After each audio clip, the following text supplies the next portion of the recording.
Alright guys, in today's video we are going to go over microevolution, the types of natural selection, and we're also going to look at Hardy-Weinberg equilibrium, and we're really going to understand it and hit the head of it on the nail. Also, stick to the end, we have really good practice problems here for Hardy-Weinberg. So let's just jump into it. What did Darwin miss? So because of his time, like he wrote all his research in the 1850s and whatnot, he didn't have an understanding of modern day genetics and genetic variation, and also the absence of modern synthesis. This was before he created his theory, before Gregor Mendel, which we're going to talk about. So Darwin just laid the groundwork, and eventually people worked on top of it. So here's what I mean by that. Here comes Gregor Mendel, and he was an Austrian monk, I believe. Yeah, he was an Austrian monk. And anyway, what he did was research on these pea plants. So what he did, he got a paintbrush and he just kind of transferred the pollen and he cross-mated. And he was just curious about the genetics of these.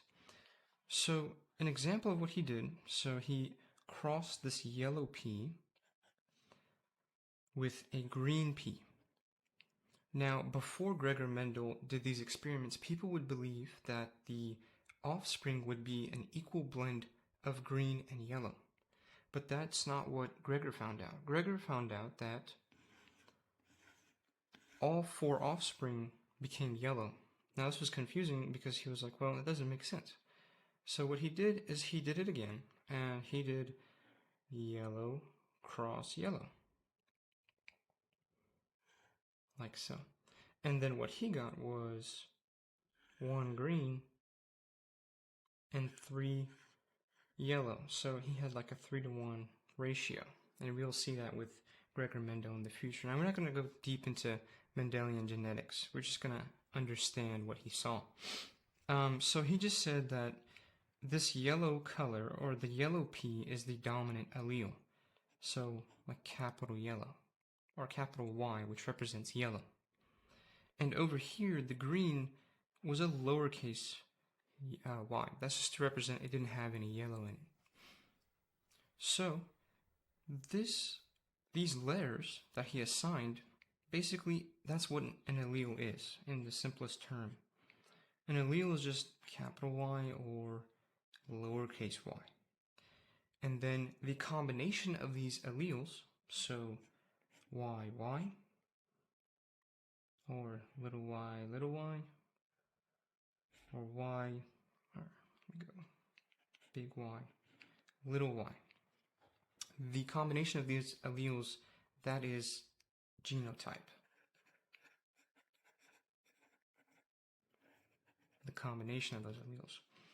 And after genotype, based on what the genotype combination is, we can see physically what happens. So, for example, he said that the yellow color was the dominant one, the dominant allele. That's why it took over and they all became yellow. But then here, on the second cross he did, he noticed that the recessive one popped up. So that's what he kind of means by recessive and dominant. Now, the genotype gives the phenotype. And the phenotype, it kind of rhymes with physical, or it's like the same word as physical. The phenotype is the physical traits you see based on the genotype, and the genotype is based on the combination of alleles.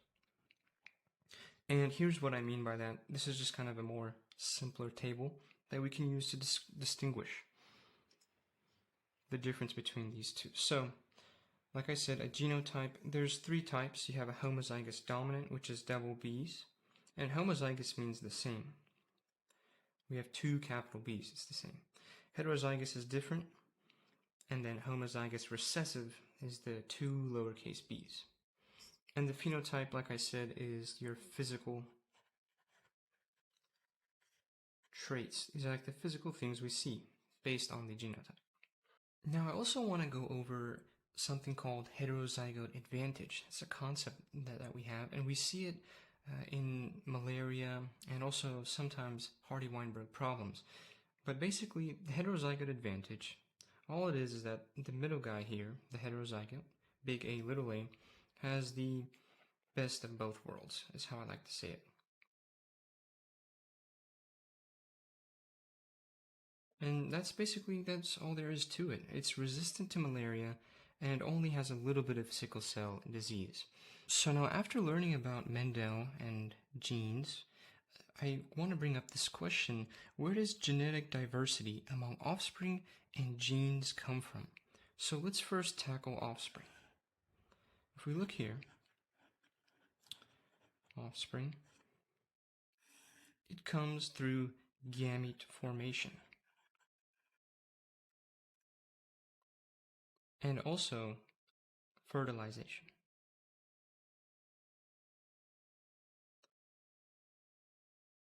Now, what do I mean by that? So basically, this is just highlighting Mendelian genetics and his theories, but the diversity comes from crossing over in meiosis, and also we have independent assortment.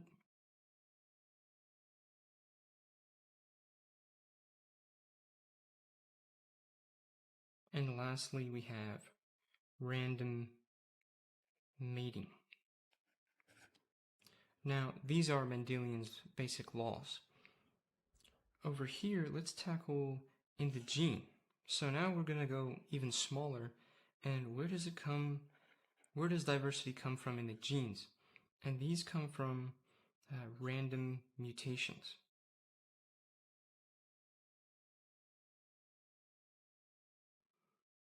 And some examples of these DNA mutations, we have three basic ones. We have just deletions, duplications, and lastly, translocations. Now, this is a very simple concept of Mendelian genetics, but we just need to understand the basic of it in order to understand microevolution. We're focused on evolution here, not genetics. That's a whole different ballpark. Okay, so let's switch gears into microevolution. What is it? Well, it's basically what we learned about in our last video, evolution as a whole, but now we have microevolution, which is kind of just a little bit more specified. So we have microevolution here, and it's just small scale changes. So anything that's small scale. And the significance of that is it emphasizes the importance of microevolution, and it shapes biodiversity in our ecosystems. And it also shows that evolution is an ongoing process. It doesn't really stop. If evolution does cease to stop, that means the organism is extinct. So mechanisms of microevolution now. This gets pretty fun. What we can do here, let me do a little mind map. And I love mind mapping. So let's draw a little circle here. Now there's three main mechanisms of microevolution. We have natural selection, which we already talked about in our last video, but we're going to get more specific here. Over here we have gene flow. And lastly, we have genetic drift.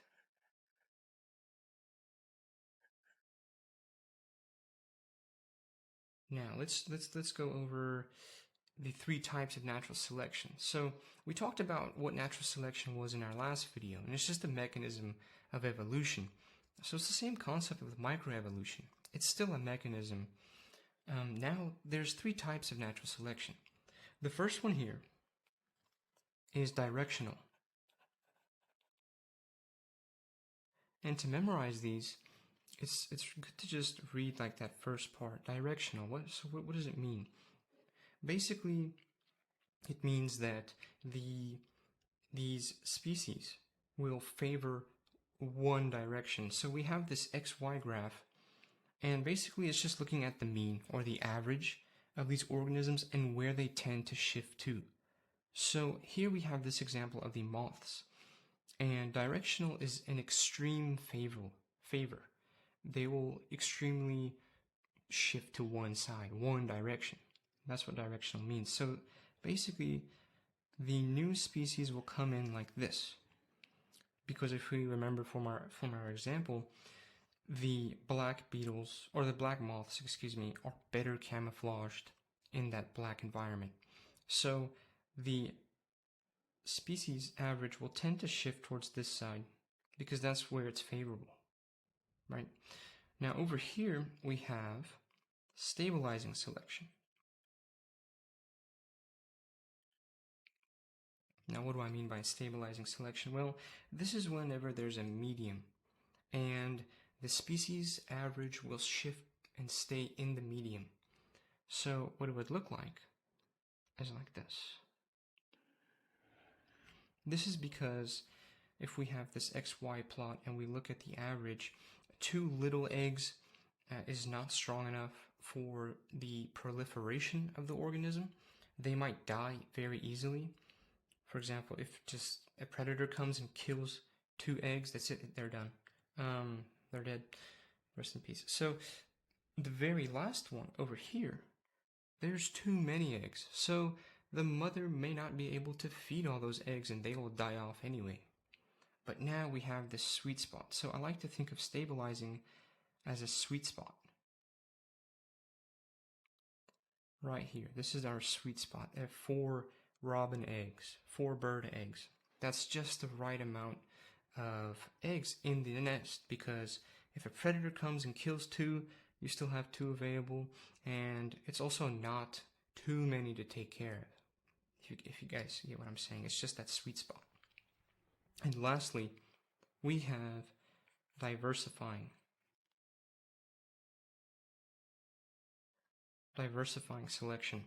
And this is kind of the opposite of stabilizing. You have like 2 sweet spots, and this is what it's going to look like.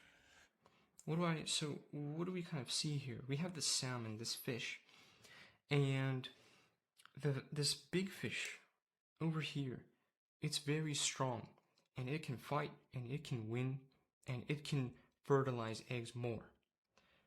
Also, this little guy here, he's very small. So while the big guys are fighting, he can just sneak in there and go unseen and also fertilize eggs. Now this middle guy here, he is stuck. He's not big enough to win against the big guys, and he's not small enough to go unseen. So he has a very difficult time fertilizing his eggs. So that's why there's just a lower amount. The average will favor the smaller guy and the big guy. So that's the summary of the 3 types of natural selection. Okay, now we mentioned natural selection, but now also for microevolution we have 2 more to go over, which is genetic drift and gene flow. So here we have genetic drift. There's 2 types of genetic drift that we have to memorize, and all these, if you get the kind of pattern going, is that it's like a Russian nesting dolls. So here we have the founder's effect.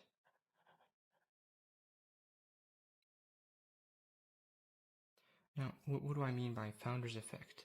This basically means, and it's kind of similar to what we talked about in our last video, but a couple of these guys, these 3 butterflies here, they fly away and they stay there. They found that new island and they just can't find their way back, or they don't decide to go back. So they founded this new island. But now they're only mating between brown, and orange. They forgot the white guys here.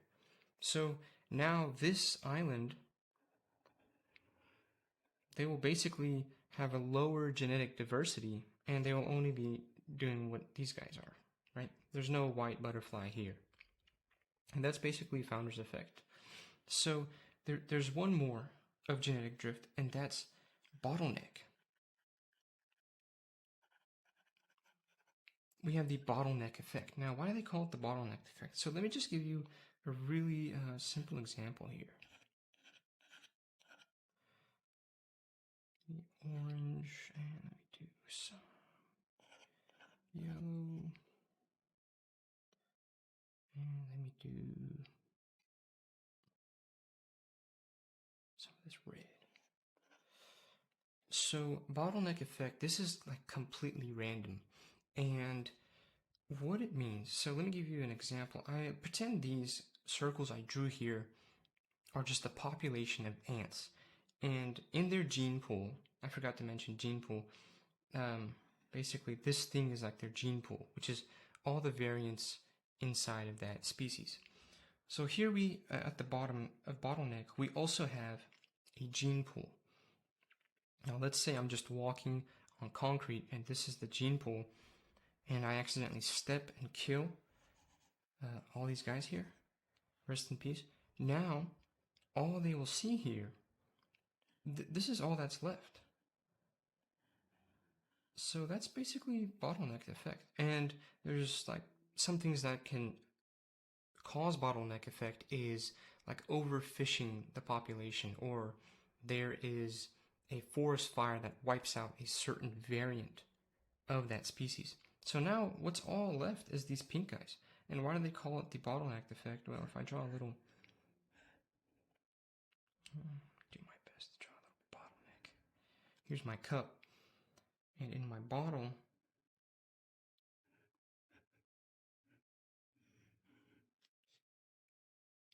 so the bottle represents the population, and I have a nice mix going on.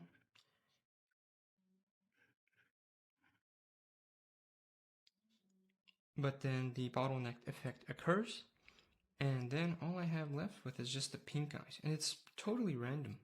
It just so happens to be that I stopped and killed that variant, you know? It's very random. And now all that I'm left with here is just these guys. And so a big thing that we have to memorize with genetic drift is that it decreases diversity, which is not really good. You know, we want diversity and competition and stuff like that. So that's founder's effect and bottleneck effect. Now let's switch gears to gene flow, which is essentially the opposite of genetic drift. Gene flow kind of proliferates genetic diversity. And basically this is when we have two different populations and sort of like two different species, and they just like they break and they find a way, and a couple of these guys go here and a couple of these deers go here, and they mate with each other, and their genes are now flowing between two pools. So we have gene pool 1 and gene pool 2, and now the genes are flowing. And this is pretty good. This increases diversity. Alright, bear with me guys, we're almost done here. We have Hardy-Weinberg equilibrium and the equation. I used to always hate this equation, and the bio professors and teachers used to always just complicate it. Until I realized this concept is tested on the MCAT actually, and also the USMLE for people going to med school. So I was like, well, you know what, let me lock in and figure this out and understand it. So basically, why do we need it? What is the purpose of it? And really, it's just a math concept to help us predict and gauge genotypic and phenotypic frequencies. And some people just like to see it as a null hypothesis, or like a control group if you guys are in statistics. Basically, it just gives us like a baseline to measure the changes in frequencies. Now, in order to do this test, we have to have 5 conditions. And these are just assumptive conditions. Number 1 is no gene flow, no natural selection. It's kind of like counterintuitive when we do this because it's like going against what we learned, but no, and then we have just random mating.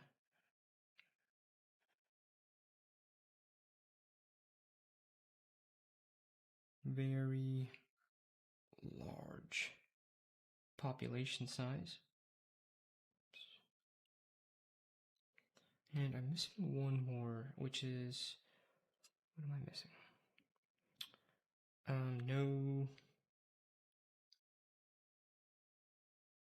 Yes, very important one, no mutations. So that's what I missed, no mutations. And so basically, just using these Hardy-Weinberg conditions, we can estimate some changes in genotypic and phenotypic frequencies. Now there's two equations we have to familiarize ourselves with.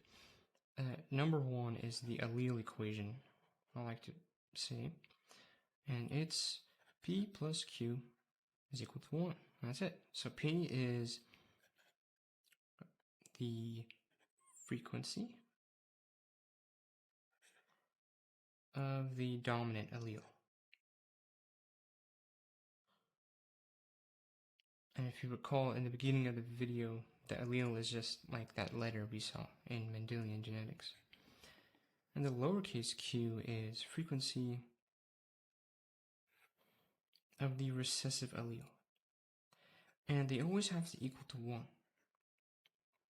And then the second one is genotypic, or the genotype equation. And it goes like p squared plus 2pq plus q squared is equal to 1. And p squared is equal to the frequency of the homozygous dominant genotype. And so these all have to do with frequency. Q squared is the homozygous recessive frequency.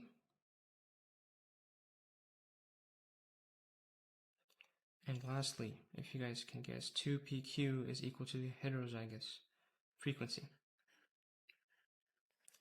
And most of the time with these Hardy-Weinberg practice problems, we have to use both equations at the same time and use one to find the other, and it's like this puzzle that we have to play. So one tip that I learned is that genotype usually goes with, like, if it's asking about people or individual organisms and stuff like that, or like the percentage of them. Alleles, for the allele one, the simple one here, if you really look at the problem, it will say, it will say the frequency or the dominant allele and stuff like that. And we just piece this up with alleles. So I'll better explain here in a minute in this next slide, which is the practice problems. Now let's just jump into it and read number 1 and see what it's giving us. Cystic fibrosis is a genetic disorder in homozygous recessive. If 16 in 10,000 newborn babies have the disease, what are the expected frequencies of the dominant and recessive alleles? This is pretty simple. Let's first look at what they give us. They give us this ratio of 16 in 10,000 newborn babies. It's talking about babies specifically and humans and the actual organisms. So that gives us a clue that we have to use this equation first. The genotypic one. Now why? Is because, they gave us newborn babies and they want us to find the alleles. So they want us to find alleles, which means we have to use the genotypic one. And so Q squared is the frequency of the recessive allele, or I'm sorry, the recessive gene. So what we can do here is Q squared is equal to our ratio, 16 in 10,000. That's our ratio. That's what we can put together.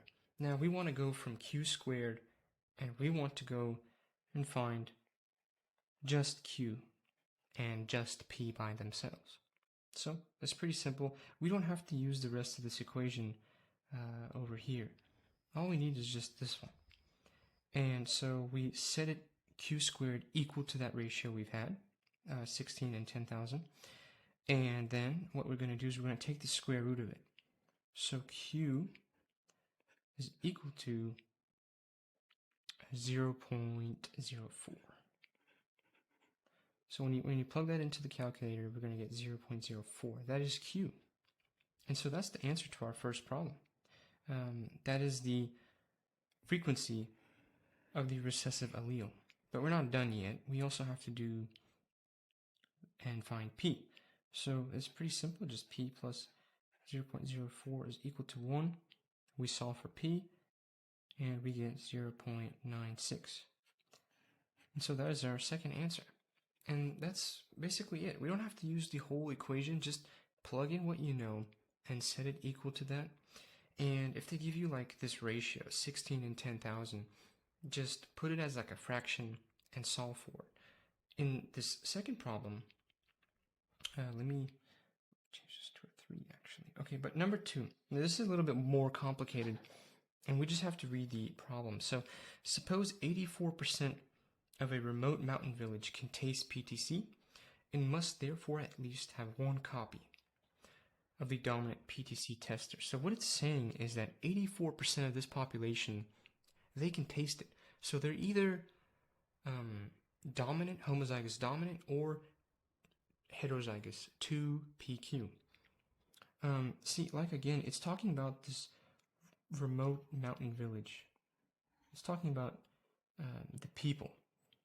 So we have to start with the genotypic equation, which is P squared plus 2PQ plus Q squared is equal to 1. And what we have to do is we have to get to just P squared, because it's asking for of the population must be homozygous dominant. So it's asking for the homozygous dominant trait. It's not asking for like the specific allele, if that makes sense. So all you have to do is just find P squared. Now, how do we do that? So, like I said, we're just playing around with the equations. 84% can taste it, which means it has to be this plus this group, and that equals 0.84.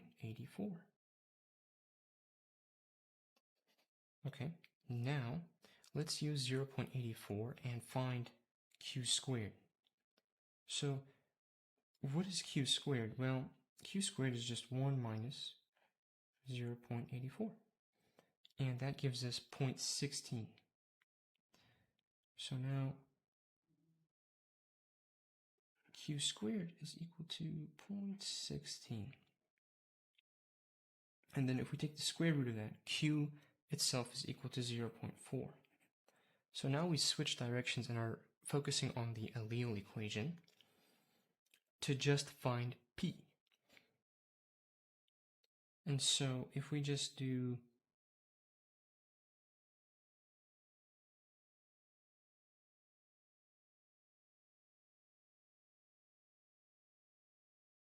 and we set up the equation, P is equal to 0.6. That is P, but we're not done yet. That's not our answer. It wants us to find the population that is homozygous dominant. We found P, just P, which is the allele, the frequency of the allele, not the frequency of the genotype, which it's asking us to find. So, lastly, we just have to square it, and that becomes 0.36, or 36%, and that is our answer. That's our final answer. So, to summarize, we found P. All we needed was just P, and we got that from using the first equation, the genotypic one, and we transferred to the allelic frequency equation, if that makes sense. So, P squared is equal to the homozygous dominant, like how I mentioned here. P squared is the frequency of the homozygous dominant genotype.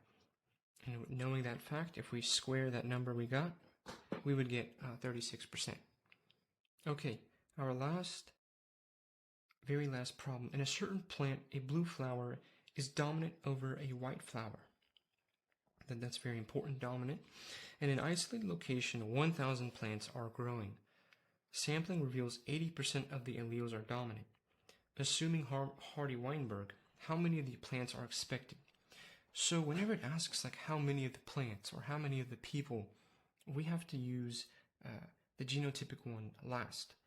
We're going to start with the allele one first because it says sampling reveals 80% of the alleles are dominant, not 80% of the people. So we're going to do 0.80 plus Q is equal to 1. And we solve for Q, so Q is equal to 0.2. Okay, now it wants us to find how many of the plants are expected to have white flowers. So lastly, we have to convert it to the genotypic one, which we need to find Q squared. And to do that, we just square 0.2.